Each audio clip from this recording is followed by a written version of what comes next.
Sound check.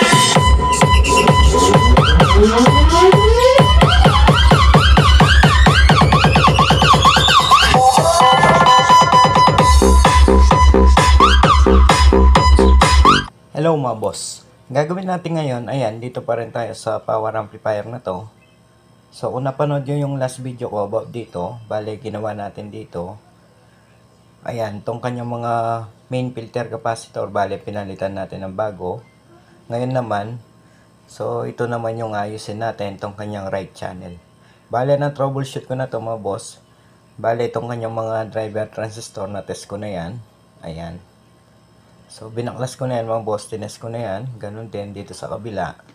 So basta pag-check ko sa mga driver transistor, okay naman yan dalawa. Tapos dito naman sa maliliit na mga transistor malapit sa relay, lahat yan mga boss, bale binaklas ko yan, tinest ko isa-isa. So meron ako nakitang isang shorted.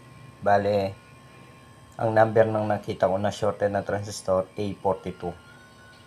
So bago na yan mga boss, bale pinalitan ko na yung nakita kong sira. Bale ito yung nakita kong shorted. Ayan. So number nito ay A42.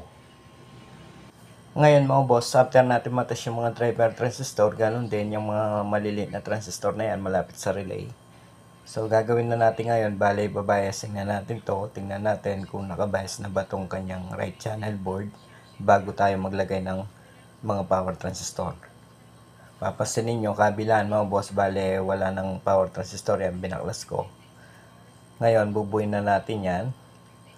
Pero bago yan, sa mga bago pa lang dito sa ating channel, huwag sanang kalimutan mag-subscribe at pag-ipindot na rin notification bell para sa susunod na upload na gagawin natin, ma-notify kayo. Ayan mga boss, bale ito pala yung mga power transistor na ilalagay natin. Ayan, 4 na pirasong power transistor na bago. Bale sa 8 power transistor nitong channel na yan, bale nakita natin problema, 4 na piraso na power transistor. Doon sa 8 power transistor nitong channel na yan mga boss, dyan sa board na yan, bale yung 4, ibabalik pa natin yung 4 na yun mga boss dahil good naman. Yung 4 lang yung may problema. Ayan. Ngayon, bago natin nilagay yung mga power transistor, so itatap ko lang yan dito sa amplifier para yun na nga, makapag-bias na tayo. So, set up ko lang. Kung titignan nyo, ayan, bale tapos ko nang may tap tong right channel board. Ngayon, pa-power on natin tong amplifier mga boss. Tignan natin kung magpo-fault pa ba yung kanyang right channel. So, try natin. Ayan, saksak ko lang. So, pansinin natin mga boss tong kanyang fault or protect nitong kanyang right channel. Tignan natin kung iilaw pa ba mga boss. Pero pag on natin dito sa switch, iilaw automatic, mga ilang segundo lang. Pero dapat mamamatay yung protect na yan or fault. So, pansinin natin, ayan.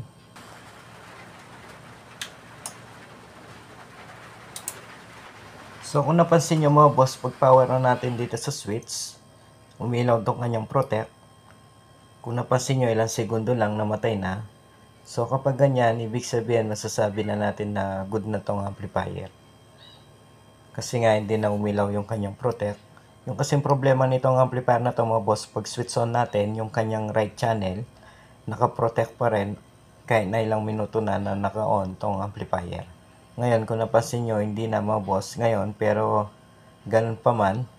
So, ibabias pa rin natin yan. Check natin yung kanyang biasing. Tignan natin yung kanyang base emitter kung tama ba yung kanyang bias. Ayan, bale nakaset yung ating testers, DC volts. So, tignan natin yung kanyang base emitter bago tayo maglagay ng power transistor. So, dapat mga boss, ang masukat natin dito, hindi bababa sa 0.4 or 0.5. So, check natin, ayan. Napansin natin, ayan, 0.5. Mataas yung kanyang bias. Tignan natin kung same ba yung masukat natin sa mga iba. 0.5.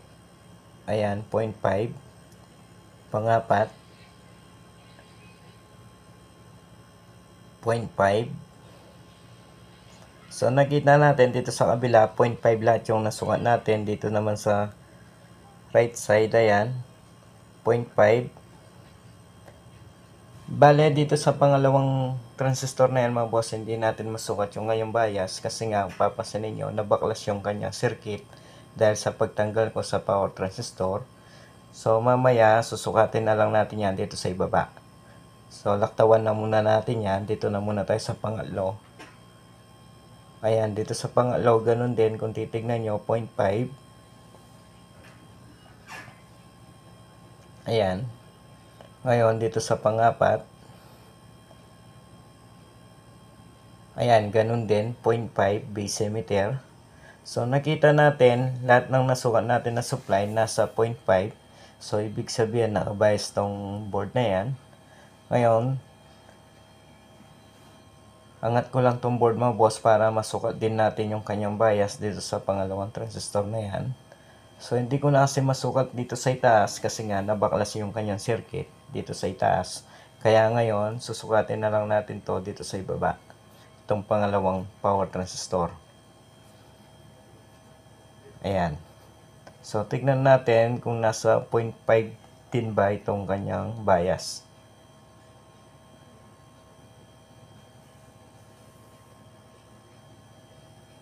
Ayun, kung titignan nyo mga boss, 0.5 din yung nasukat natin dito. Ngayon mga boss, dahil nakabias na tong board na yan, so isa lang yung nasukat natin na voltahe dito sa base emitter. Nakita nyo, nasa 0.5. So ibig sabihin, po pwede na tayo maglagay ng power transistor. So masasabi na natin safe na yung ating amplifier. Pero bago yan, sukatin na muna natin yung kanyang bias dito sa left side. Tignan natin kung ilan ba yung kanyang bias. So itong kanyang left side mga boss, wala namang problema yan. Bale, good yan. So sukatin lang natin yung kanyang bias. Tignan natin kung same lang ba yung kanyang bias dito sa right side. Ayan, kung titignan natin dito sa left side, yung nasukat natin na bias ay nasa 0.5 din. Ayan, so same lang naman. So nasa 0.5 talaga yung kanyang bias sa base emitter. Ngayon dahil dyan, so ilalagay na natin yung mga power transistor. So ipo-forward ko na yung video sa paglagay dito sa mga power transistor para madali na tayo. So ilagay ko lang.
Ayan mga boss, so tapos ko na may lagay yung mga power transistor. So natest ko na rin yan kung wala bang grounded, so okay naman.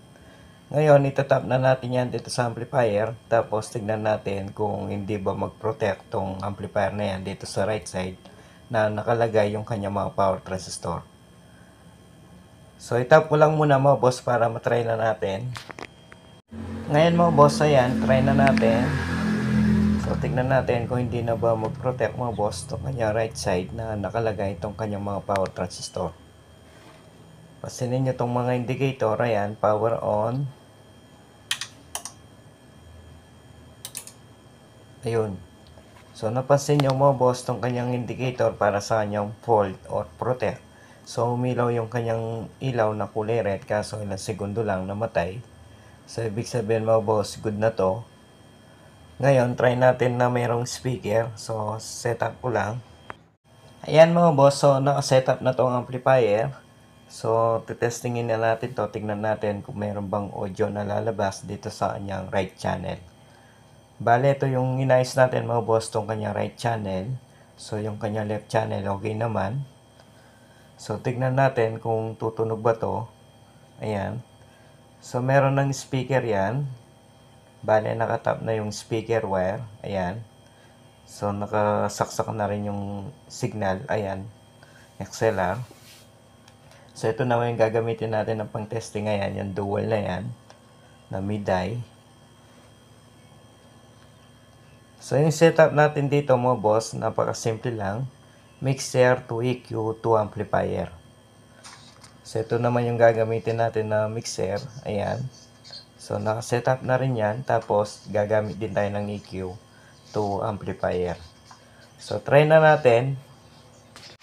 Ayan mga boss, power on ko lang to amplifier. Ngayon mga boss, yung volume natin. So, 12 o'clock muna. Ayan. Left and right. So, ilagay ko lang yung cover nito para yun na nga, hindi maginit mga boss. Kasi yung fan nito, automatic. So, lumalakas lang yung kanyang fan once na meron ng audio na lumalabas dito sa amplifier. Kaya, kailangan natin ilagay yung cover para hindi masyadong uminit itong amplifier.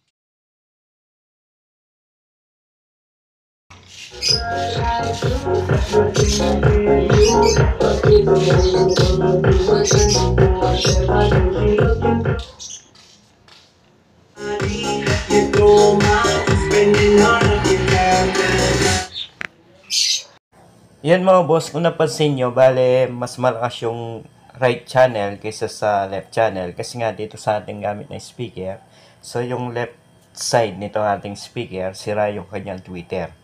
Kaya medyo malakas tong kanyang right side.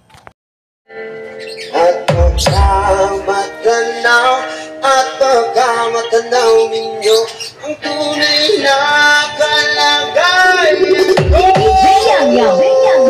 DJ Tonoy, The Duro, DJ John Lloyd, The Red, Remix. Sa loob ng malaking bahay at malawak na bakura, mataas na pader, pinapalisin at nakabilang ng mga mahalis sa sila. Mga patay na laging tulungan, wala na mong kasal pero marami ang nakumarong. Lumakas man ang ulan ay walang puso sa mga plak. Dahil kahit nagpilala ang mga ulan, hindi sinulo, yakas na nasa awang pagkari.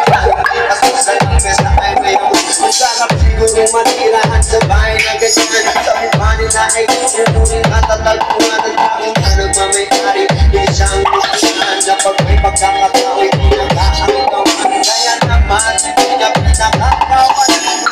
Nakikita ko lang siya ay napuso.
Yun mga boss, so narinig natin, left and right, so okay na to.